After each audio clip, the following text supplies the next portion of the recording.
sounds like when you're describing problems that you guys have had this year, that it's almost that you just have too much of a good thing. So many expectations, so many weapons. Yeah. And that you just, is that reassuring in some sort of way? I mean, yes, because obviously if it all comes together, and I'd rather say when it all comes together because I have all the confidence that it will. I think it'll be a really difficult offense to stop. And I already think, in a way we are, because teams are having to, do all sorts of different things to slow us down.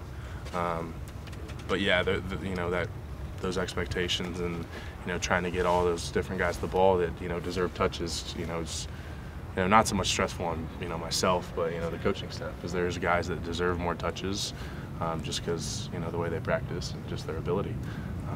So yeah, I'm can and also cannot see that being an issue. How many times do you think you've blocked Joey Bosa in your career here? You've gone against him? Every day. At least we at least do one-on-one pass rush every single day, so you get a couple reps of that. In spring, it's like all ones-on-ones. So you get 30 reps probably, 30 something against him. So throughout the season, I get to go against him every day. On Tuesdays a lot, we'll do one offense versus one defense for at least a set. So I do get to go against him, get reps against him, which is good to have that high level of competition to kind of keep myself sharp. So I do get to go against him. It's difficult, obviously, but it's needed, it's necessary. Do you get sick of him? No.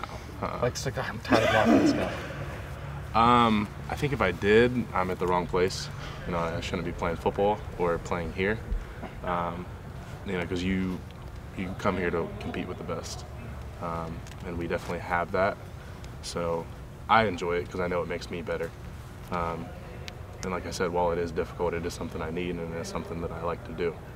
You've seen the projections, though. He could be the first guy taken in a draft. You've seen the projections about you. You could be a high draft choice also and stuff. Do you ever sit there and say to yourself, hey, we're kind of two elite guys going against each other? You understand what I'm saying? Does that ever cross your mind? Yeah, I mean, I don't want to be like conceited about myself. Right, I know, yeah. But obviously I think we're both high-level players. And, if you're playing at a high-level football, the only way to get better is to go against guys that are at that level. So he's, awesome for me to have on this team. And, not just him, we have a bunch of defensive linemen that are playing at a really high level. So I think, that's good for myself, and I think, myself and some of the other offensive linemen are good for them in their development to keep getting better. You might, though, have to make a living blocking him eventually. Yeah. What sets him apart? Why is he talked about on the level he is right now? I'm talking about Joey. I think he's just so complete. Obviously everybody knows, his pass rushing ability, but he's very disruptive in the run game. He can hold gaps really well and shed blocks really well. Just a big, strong guy, but he also has a quick get off. He can go to power. Everybody can sees him bull rush, but he's got great hands and great quickness. So pretty much if you mess up one thing in your technique or your set or your run block, whatever it may be, he's going to take advantage of that. And on top of that, he's extremely confident. What kind of relationship do you develop with, it happens, I'm sure, across the whole team, when you have a guy who's kind of the guy that you go against when it's one versus ones, and I guess like for you and Joey, it's like 3 years now of this. Like, how has your relationship developed when you end up banging heads with the same guy for 3 years? Yeah, for one, I get along with everybody on the team, so there's never been like any animosity. You go out there, you compete, and then it's nothing personal. But obviously, I have a lot of respect for him as a player, and me and him get along great. Actually, the position group that the offensive line probably gets along with best is the defensive line, because we are the trenches of the team. So I think there is a bond of playing on the line of scrimmage within that, but everybody knows Joey's he's got a different personality. He's into the EDM and stuff like that, and he seems really laid back, but when it comes to workouts and practice, he's an incredibly hard worker. So he's, like I said, he's just been awesome to have around.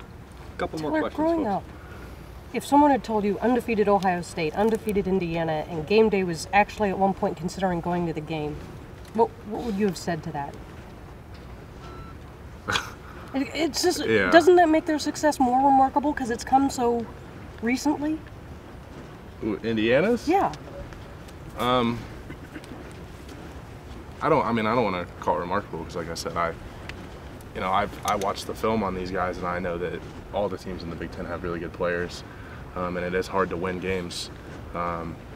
So I don't want to take for granted the success we've had, because it's not like we've won games by chance. So I don't want to say I'm surprised, but they are as of late performing really well. So Taylor, that's good for them. I'm sorry, I apologize. You're When good. you're in the sideline with Coach Warner, as he's taking on an expanded role, offensive coordinator this year, kind of being the head guy, has your relationship with him changed at all? Like kind of what you guys do on game day as your game's going on? No, it's pretty much the exact same, and I think that's kind of what he wanted with staying on the sideline, because most coordinators are up in the box, so they can kind of see how everything develops and goes out. But I think he knows that it's good for us, us being his position group, for him to be down there to make on-field adjustments with us instead of having to go through a middleman and talk to somebody on the headset and get everything drawn out, because he's obviously a really great offensive mind. So it's good for us to have him down there on the field, but I also think that adds a level of difficulty for him doing his job as OC. What did Indiana throw at y'all last year that y'all were 10, 11 games into the season that befuddled you guys a little bit? Because obviously that was not a great offensive game until Yeah. the fourth quarter and Jalen Marshall show started. Right, exactly. But what was it you remember about that game defensively? Because most people were writing it off. It's Yeah. like y'all are getting ready for Michigan. Yeah. Obviously, they have their base defense, which that alone, they just played well. Yeah. And then, they did get into some odd, which, early this season has shown to give us some issues, and, we struggle with it a little bit. So, it's not like it was anything like out of this world. They came in with their base defense, they played some odd, and they executed well. They just played well. Yeah, gotcha.